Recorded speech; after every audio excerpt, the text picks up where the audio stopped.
આજરોજ ગીર ગઢડા તાલુકાના નગડિયા ગામે જિલ્લા વહીવટીતંત્ર ગીર સોમનાથ દ્વારા જિલ્લા કલેક્ટર શ્રી એન.વી. ઉપાધ્યાય સાહેબના અધ્યક્ષસ્થાને રાત્રિ સભા યોજાઈ હતી। આ ગ્રામજનોએ વિવિધ પ્રશ્નો રજૂ કર્યા હતા।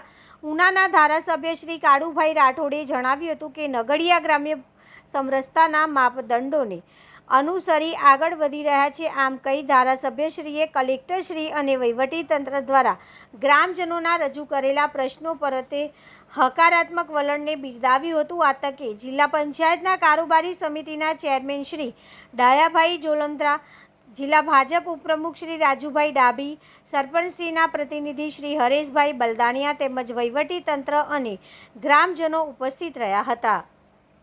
રિપોર્ટર ભાલિયા માધુ, ઉના।